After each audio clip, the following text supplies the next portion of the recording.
What is up, people? Hope you're doing great. Hope you're having a great day. Welcome to my channel.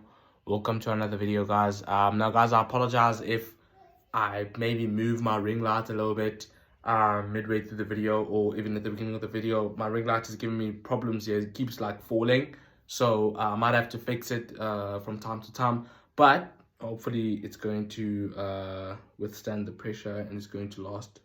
Hopefully. But yeah, man, guys. Obviously, this is my second video today because I've already uploaded a video about the Champions League because earlier we had a Champions League draw. Obviously, we have some cracking ties there because Liverpool have been drawn against Real Madrid. Bayern Munich have been drawn against PSG. Then we have City against Leipzig, Chelsea versus Dortmund, and AC Milan versus Tottenham. So we have some cracking fixtures there, and some not so cracking fixtures. But the purposes of this video is I want to review the games that we're playing this past weekend in the Premier League. Obviously, we had some cracking games this past weekend as well because we had, well, I guess we were supposed to have cracking games because the Chelsea-Arsenal game was a beatdown. It was not a cracking game. It was a beatdown of Chelsea rather than a cracking game because Arsenal battered Chelsea and Chelsea couldn't cope with them. Literally, Chelsea didn't know what to do. They were shell-shocked, and some of the players for Chelsea huffed and puffed. They tried to work hard. They were honest. But quality-wise, they were just outclassed by Arsenal. Basically, you had two very different teams. One being Arsenal, who knew what they were doing, and one being Chelsea, who didn't know what they were doing. Because even when Chelsea had spells when they had the ball, it didn't look like they knew what they should do with the ball. Like, their build-up play was not good enough. And, that was the problem for them on the night. And obviously, we had Liverpool v Tottenham, and Tottenham had some silly errors at the back, which led to them conceding 2 goals against Liverpool. Even though the first goal was really a great goal scored by Mo Salah, even the second one was a great finish, but it was made by Eric Dyer, really. Eric Dyer gave Salah the assist. And then obviously we had City playing against Fulham. More like a tougher game than I expected because we ended up getting a red card, and then we had to basically we had to play with 10 men for like 65 minutes, and we ended up winning at the 90th minute. That was a great feeling. Especially because Fulham were trying so hard to get a draw, and they were wasting time. They were trying to give fouls away. We scored a goal through Haaland, got disallowed, and then we had scored a goal with John Stones in the first half. It also got disallowed. So it was actually a great feeling that we eventually got there because it didn't look like we were gonna win. It was just looking like it's one of those nights where you're just not supposed to win because you had the ball in the back of the net 3 times, but you only have 1 goal, courtesy of VAR. Obviously, all were the right decisions by VAR because they were offsides, but it's just one of those things, and you're like, fuck, why is this VAR even here? Because it's literally costing us the game. So, yeah, man, a good win against Fulham, I guess. And then, obviously, the other game was Man United v Aston Villa, and Aston Villa battered Man United.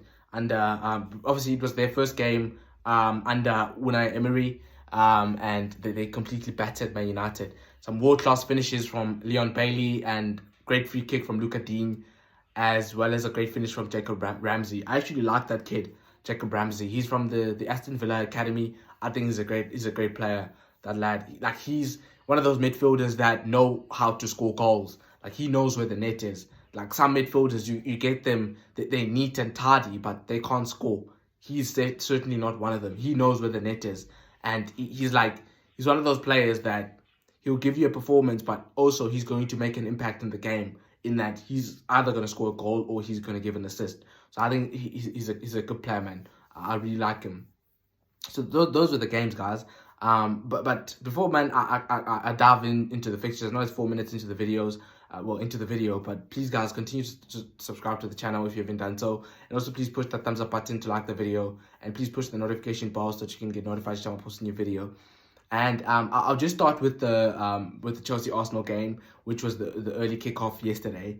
Obviously, as I already said, it was supposed to be a cracking game, but it was a beatdown because Arsenal absolutely battered Chelsea and they outclassed them in every department and every area of the football pitch. Aubameyang didn't have the return against Arsenal that he had hoped for, because I'm pretty sure he had hoped to score against Arsenal, even though I think a lot of people are paying too much attention with regards to strikers, with regards to how many touches that they get, because a lot of people were making a meal of the fact that Aubameyang had 8 touches in the game. But the way I look at it, I saw Aubameyang in the first half peel off a centre-back, an Arsenal centre-back. Great movement from him, because he was running with the centre-backs, and then he saw that Kai Havertz had the ball and he was running with the ball towards the bar line. And then, because it was always going to be very difficult for him to get to the ball if Kai Havertz was going to fizz the ball across the 6-yard area, he tried to peel off the centre-backs. So he was going like that, then he stopped and went like that. So he was going like that, stopped and went like that. All in one motion, not like he didn't stop as in stand still. And then it was all in one motion. And it was great movement from a striker's point of view, but Kai Havertz never once looked up to look where Aubameyang was.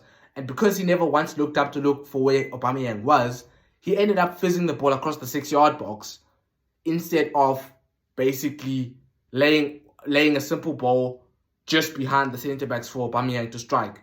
And that could have been Aubameyang's 9th touch in the game, and he could have scored. So I think I would criticize Kai Havertz more for that situation than Aubameyang, because sometimes, for example, at Man City, Erling Haaland wouldn't have 18 goals so far this season if he didn't have players like De Bruyne and Foden laying the ball on a plate for him. Yes, he does the most difficult thing in football, which is to finish chances, because most people don't have that ability.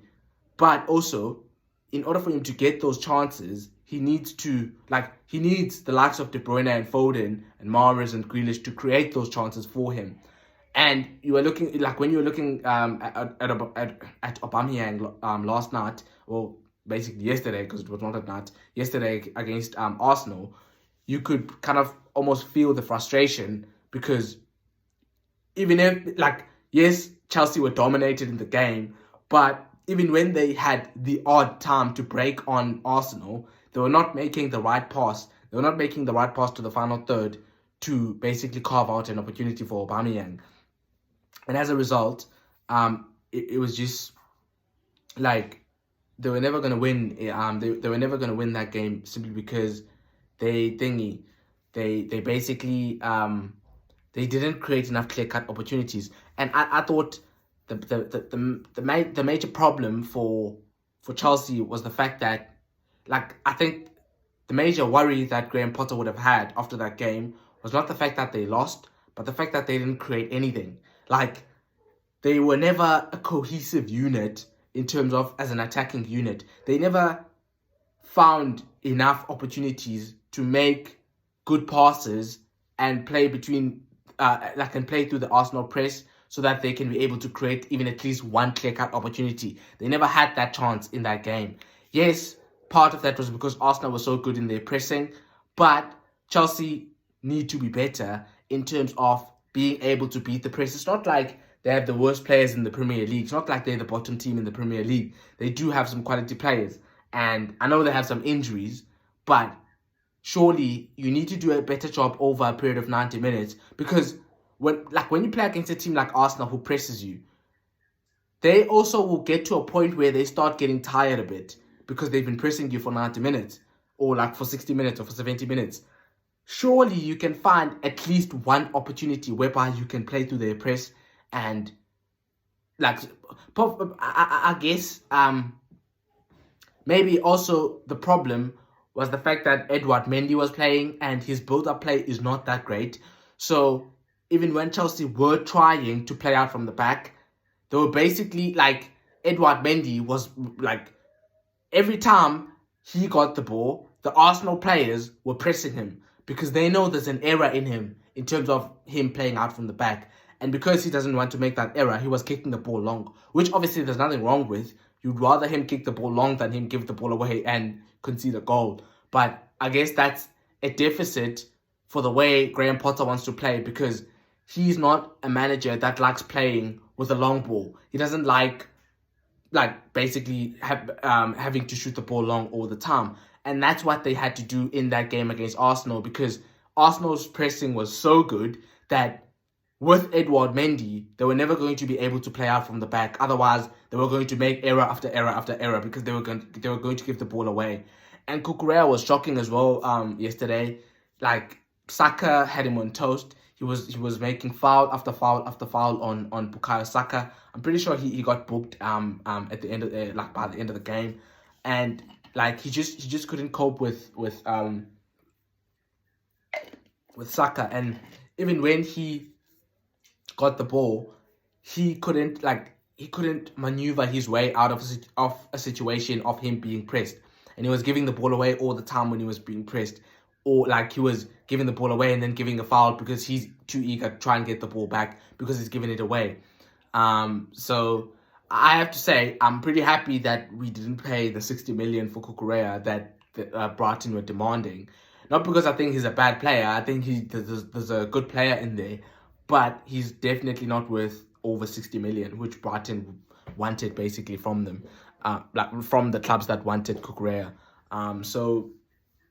And then yeah, man, like even whenever Reece James is not playing for Chelsea, they really miss him because he is one of their most creative players, and Chelsea don't really have those types of midfielders that can create, like, they don't have those midfielders that can make a pass out of nothing and create a chance out of nothing. They have neat and tidy midfielders that play safe.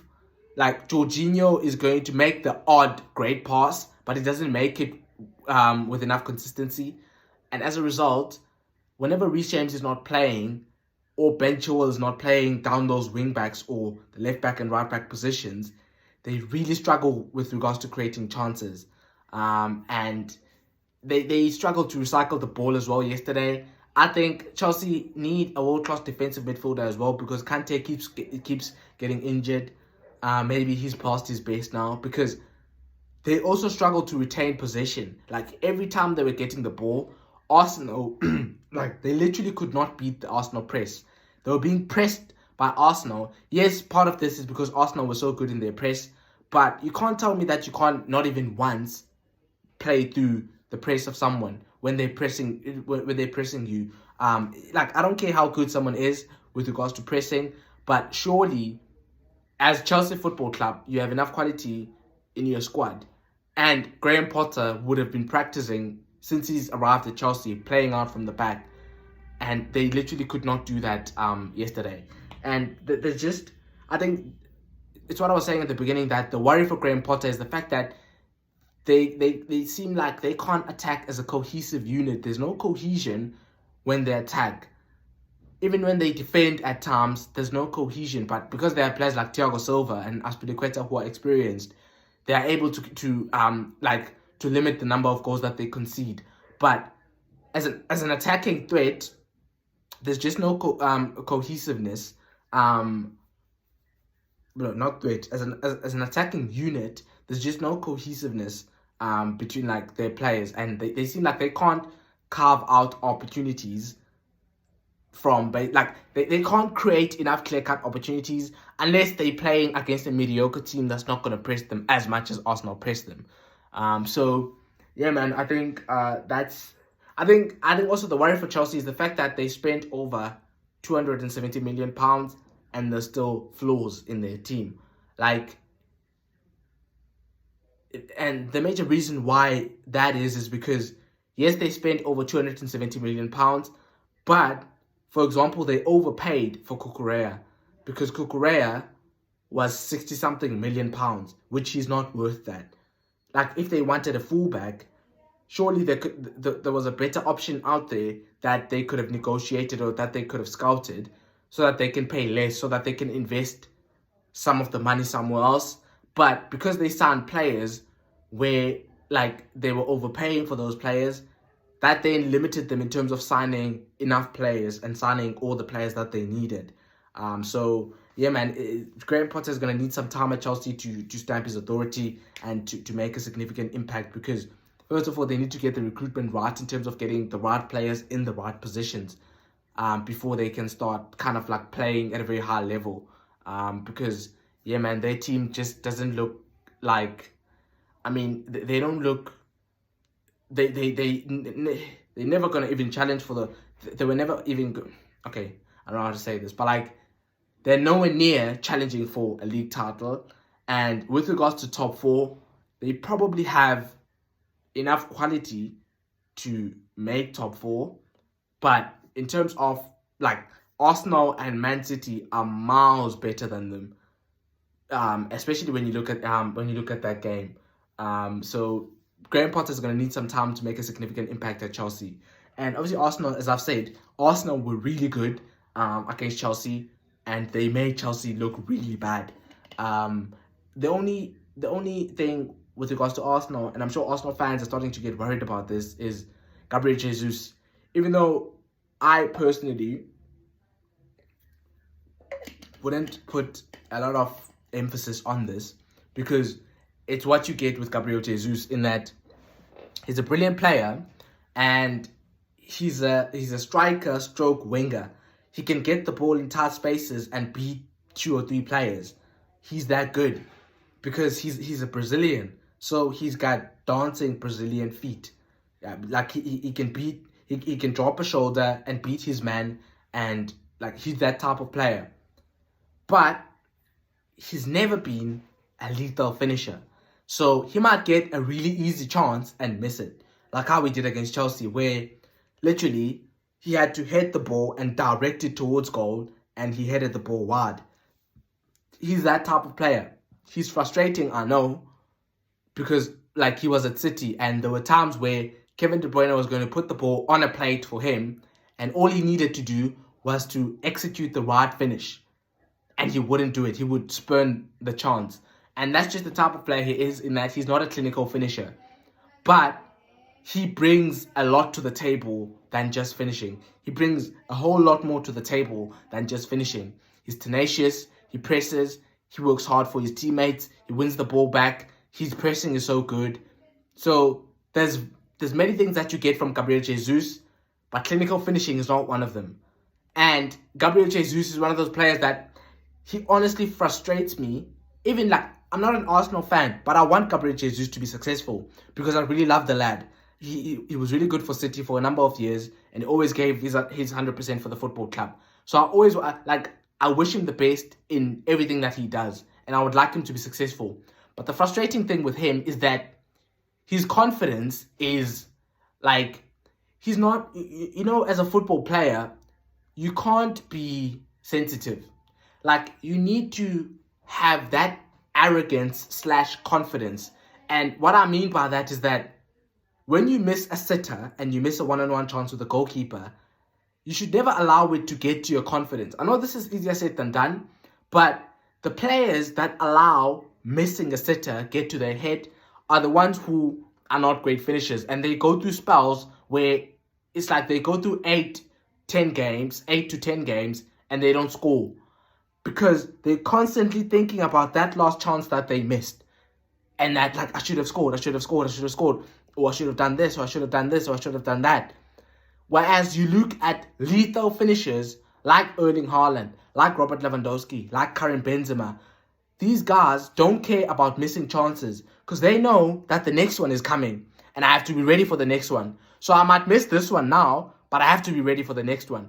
And that's kind of the mentality that you have to have as a striker at the top level. Because if you're playing for Arsenal Football Club, your performance is going to get scrutinized if you don't score. Especially if you miss easy chances. Because you're playing at the top level. You're playing for one of the most successful clubs in English football history. So your performances are going to be scrutinized. If you don't score as a striker, you will be criticized. But you should never let that get to your head. But you should always be looking forward to the next chance that you are going to get. Because that kind of helps you not dwell too much on misses. Because when you dwell too much on misses, it affects your confidence, and your confidence goes down because you're so fixated on having missed a chance. So that's the only thing that frustrates me with Gabriel Jesus, even more than his ability to, like, his lack of an ability to be a clinical finisher. It's the fact that I think his mentality at times should be strong, like should be stronger than it is, because sometimes he gets affected by missing a chance, missing an easy chance. And yes, you should be disappointed with regards to missing an easy chance, but you cannot dwell on that because it's already happened and there's nothing you can do about it. You've already missed the chance, it's gone. So look forward to the next chance. I just think that's the only thing I would say Gabriel Jesus could polish with regards to his game, because it would help him not lose confidence as much as he does. He always works hard, but sometimes you see that he's void of confidence because the fact that he's missing chances is getting to his head. That's the only thing that I would say Gabriel Jesus needs to work on. But it was a brilliant performance from Arsenal, and they battered Chelsea, and they made, like, it was men against boys. It was just a matter of how big the scoreline was going to be in Arsenal's favour, rather than a matter of Chelsea can still win this. There was no point in time in that match where Chelsea were going to win the game. And that's testament to how good Arsenal were on the night. And then, guys, I'll move on to the next game, which was between Liverpool and Tottenham. Obviously, the first goal, like, Liverpool started the game really well, and in the first half they were playing at that high tempo that they usually play at, whereby they're pressing you, they're winning the ball back, and they're creating chances. And I thought the first goal, it was a great goal. Like, Liverpool basically won the ball back, and they were basically attacking Tottenham, and because they won the ball back from Tottenham, and Tottenham had pushed up the pitch, there was a lot of space for Andy Robertson to attack down the left-hand side. And Robertson put a cross in the box. Darwin Núñez had a great touch, and he laid the ball off to Salah, and Salah executed a great finish by basically getting, like, he touched the ball, and he basically, like, his first touch was to kill the ball dead, and his second touch was to shoot and score. It was a brilliant goal from Salah, brilliant finish from him, world-class finish from him. And then, obviously, the second goal that Liverpool scored, again, it was a brilliant finish from Mo Salah in terms of the touch. Like, he basically touched the ball 2 times. Eric Dyer basically I don't know what Eric Dyer was doing in that situation, because if a ball is coming from a goal kick like that, at no point in time should you try to head it backwards, which is what Eric Dyer did. Like, when a ball is coming above your head, you should be trying to head it back where it's coming from. But Eric Dyer, for some reason, tried to head it backwards. Like, he basically did that instead of doing that. And he got his bearings, like, extremely wrong. And I don't know whether he didn't see Salah or, like, I don't know. But basically Salah, because Eric Dyer basically got his, he basically headed the ball in, it's difficult to explain this because I'm not actually sure what he was trying to do, because as a centre-back, if a ball is coming above your head like that, you head it back towards where it's coming from. You don't try to head it backwards. And that's what Eric Dyer tried to do. But then he got his technique wrong, and Mo Salah pounced on his error. And it was a touch from Salah with his foot, and then it was a touch with his thigh, and then it was a finish. He basically dinked the goalkeeper, and it was a brilliant goal from him. But it was a horrific error from Eric Dyer, because I don't know what he was trying to do in the first place, because in that situation, the most simplest thing that you can do is to head the ball back where it's coming from. And he tried to head it backwards. I don't know why, but it was a horrific error from him. And then just like that, Liverpool were 2-0 up. And yeah, I know a lot of Tottenham fans are going to criticize Antonio Conte because they're not playing well. They're playing with a handbrake on. They're sitting back. They don't attack. They only start attacking once they start losing games. But I just don't see, like, I can't criticize Antonio Conte, especially for the second goal that Liverpool scored, because that's an individual error from a player, and I'm afraid there's nothing any coach could have done with that situation, because, like, I can't even say what Dyer was thinking in that situation. Dyer is an experienced enough centre back. Is experienced enough as a centre back that he should know that he should be heading that ball towards where it's coming from rather than trying to head it backwards. But for some reason, he tried to head it backwards. And obviously, I think the only thing the only reason why you can criticize Antonio Conte and Tottenham is the fact that in the second half they were miles better than they were in the first half. So the problem now becomes, well then, why can't we start games the way we played in the second half, the way we started the second half? Why do we need to be 2 goals down in order for us to start playing? Why do we have to be a goal down before we start playing? I think that's the only thing that the Tottenham supporters would be begrudging, is the fact that they start games slow, and this is happening with consistency now. Like, it's literally like they are starting games like slowly. Basically, the only time they start playing is after they go 1-0 down or 2-0 down, which obviously you don't want that from your players, because like when you play against the good sides, you can't wait until you're a goal down or 2 goals down to start playing. Otherwise, that team is going to beat you. But because by the time you're waking up, they might be 3-0 up. And now it's an uphill battle for you to get back into the game. And that top team can afford to sit back and say, okay, well, go on, attack us. Because they know that when you attack them, you leave spaces. And if they can win the ball from you, they can attack you in transition, because you'll be leaving spaces because you're trying to chase the game. So I think that's the only worry, and that's the only thing where Tottenham fans could be, like, them criticizing Antonio Conte and them criticizing Tottenham could be valid, because it's the fact that they are starting each and every game that they're playing at a slow pace. Even against the lesser sides, they're starting the game at a slow pace.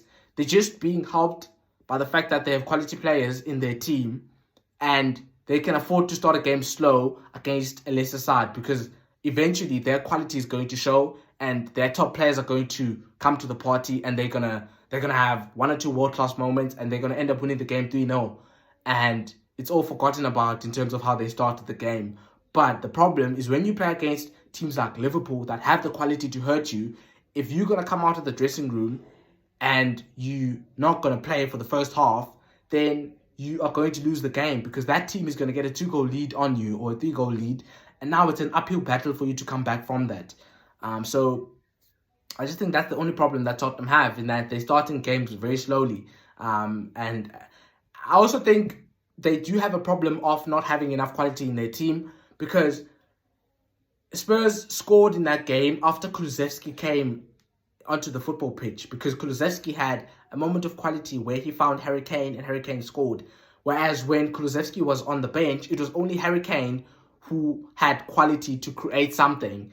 Now, no matter how good you are, you can be the best footballer of all time, you can't win a game on your own. So, like, when Son is not playing and Kulusevski is not playing and Richarlison is not playing, then Spurs are too reliant on Harry Kane. Because, a back three system relies on you having great wing backs in order for it to be really successful. And the Tottenham wing backs are nowhere near greatness. Like, they are average at best. Emerson Royale and Ryan Sessegnon. Even though Ryan Sessegnon has been decent so far this season, but they are average fullbacks. So as a result of that, they offer close to no quality on those flanks.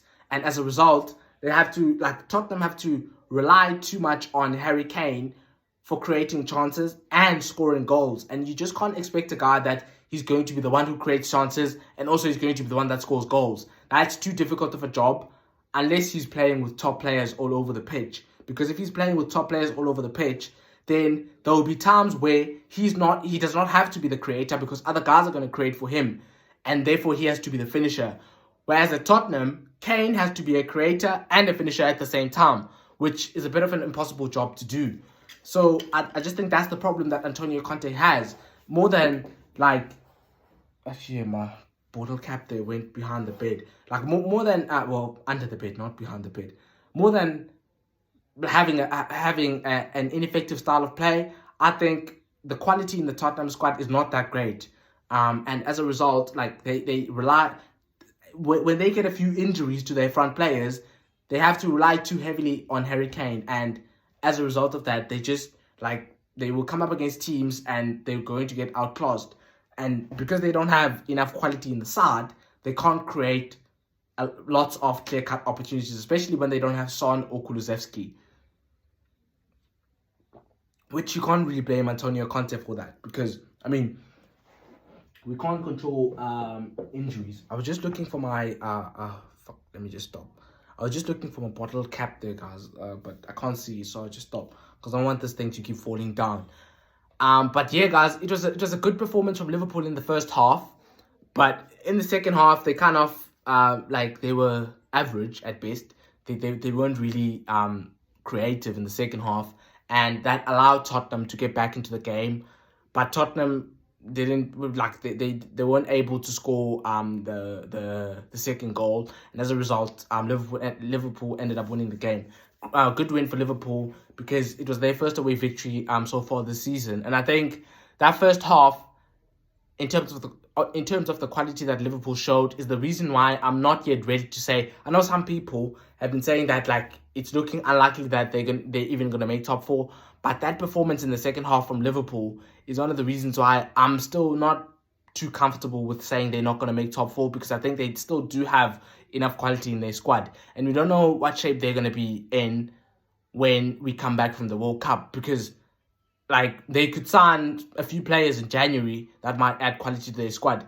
And they're going to have Luis Diaz and they're going to have Diogo Jota back after the World Cup. So I just think Liverpool have enough quality in their team to pick up the slack in the second half of the season and still make top four. I don't think they're going to win the league, because I think they've been too inconsistent for them to be able to win the league. But I still think they do have a good chance of making that top four, because certainly, I would back Liverpool more than Man United or Tottenham or even Chelsea. I would say they do have the quality in their squad to be better than those teams, if they can just find consistency. Because when you look at the quality of the Liverpool team, there's no excuse for them losing against Leeds United and Nottingham Forest. Those are two games that they should never lose. Yes, they did lose them, but it's two games really that no one would have ever predicted that Nottingham Forest are going to beat Liverpool. Obviously, Nottingham Forest fans could have predicted that, because you have to back your club. But there's no one who's a neutral fan who would have said Liverpool are going to lose against Nottingham Forest or Liverpool are going to lose against Leeds. So it's just a matter of consistency from Liverpool in terms of them making top four. They just need to find consistency so that they can basically start winning games.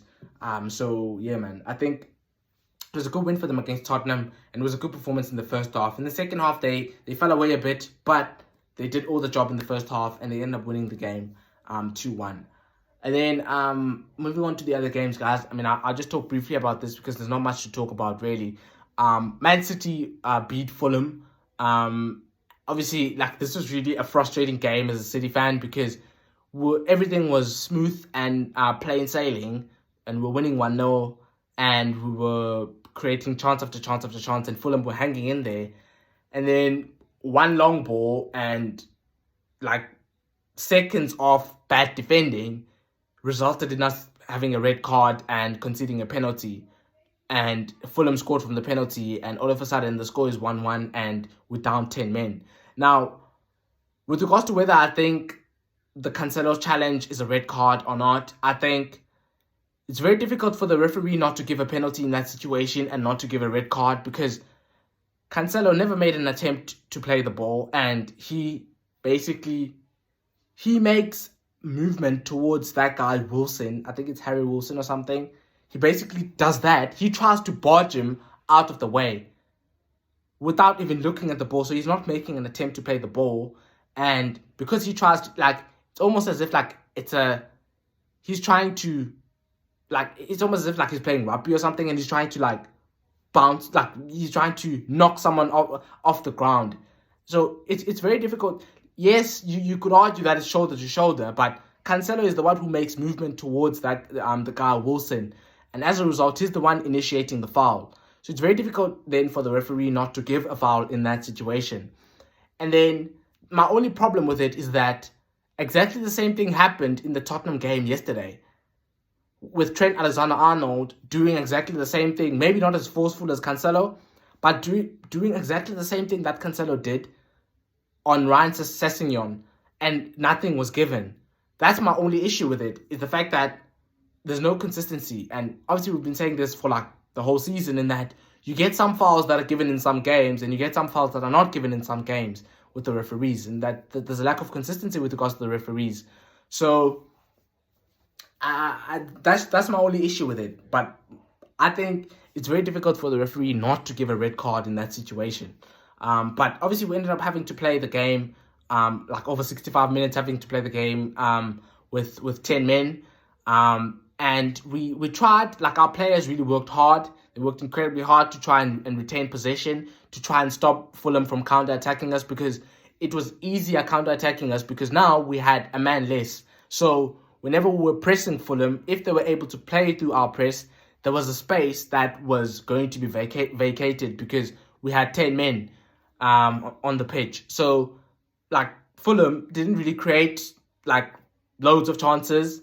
They created a few opportunities, but nothing of substance really, where you could have said like they should have scored. And then we scored through Erling Haaland from a Kevin De Bruyne cross, but then the goal was disallowed because Erling Haaland's knee was offside. I know it's just a knee, it's a matter of centimeters, but it is what it is. It's the right decision because it's offside. This is why I hate VAR, to be honest. Like, I would much rather prefer if VAR wasn't around, because we would score a lot more goals if it wasn't around than we currently do now. But it is what it is. It's I can't really complain about it because it is offside. So, and then like, it just looked like from that moment that we were not going to win the game. Like, we were trying, but our players were starting to get tired a bit as well now, because they were playing the game like having to press extra harder. Should I say like that? I don't know. But they had to press harder than they usually do, with a lot more intensity. Yeah, I guess you'd rather say they had to press with a lot more intensity than they usually do, because they had to cover the space that was vacated by having 10 men. And at the 92nd minute, Bernardo Silva just put a whole football in the box. The Fulham defender tried to hit the ball outside the box, but it was a poor clearance from him. Kevin De Bruyne got the ball, and then it was naive defending from the Fulham defender, because Kevin De Bruyne just turned him, and then the Fulham defender made contact with Kevin De Bruyne's foot. Kevin De Bruyne dove. I'm not gonna even shy away from it. Kevin De Bruyne does dive in that situation, but I couldn't care less, because even if that Fulham player had made, like, even if it was a stonewall foul where you can say that's a foul, if Kevin De Bruyne doesn't go down, he's never going to get the penalty. So I would encourage my players, if they feel contact in the box, go down. Give the referee a decision to make. If the referee decides to give you a penalty, fair play. Whether that's the right decision or the wrong decision, I couldn't care less, because that same stroke of luck is going to happen for some teams. So I couldn't care less whether people think it was a penalty or it was not a penalty. In my opinion, it's a penalty because the guy makes contact with Kevin De Bruyne's foot. So as a result, Kevin De Bruyne goes down, the referee has to give a penalty. And Erling Haaland, even though it was not a great penalty from him, because obviously there's nerves involved, because like it's the 94th minute, the most important thing is that he scored and we ended up winning the game. Great feeling to score in the 94th minute to win a game, especially because Fulham were really frustrating us by sitting back and not really attempting to attack and leaving spaces. Basically, Fulham were happy with getting a draw in that game, which obviously you understand, because all Fulham want to do this season is that they want to stay up. So a draw against the champions is not a bad result. So that's why they basically never tried to attack us and tried to go ahead and win the game. But it was a great feeling from my point of view as a City fan, with the fact that we ended up winning the game. Eventually, we got there eventually, and it was a great result for us. Because we had 10 men, and it's obviously always going to be difficult if you're playing with 10 men against 11 men. So all that matters really is the fact that we got to win. And yeah, man, I'm happy with that. And then the last game I'll look at was the Aston Villa v Man United game. Obviously, Aston Villa have a new manager bounce because they were atrocious under Steven Gerrard, but Steven Gerrard got sacked, and now they have Unai Emery as their coach. I didn't really watch this game, so I didn't see the patterns of play that Unai Emery was trying to build. But Unai Emery is a good coach, because if you look at his record, he's won the Europa League, I think, 4 times with Sevilla. There was a time when he won the Europa League 3 seasons in a row with Sevilla. He took Villarreal to the semi-finals of the Champions League last season.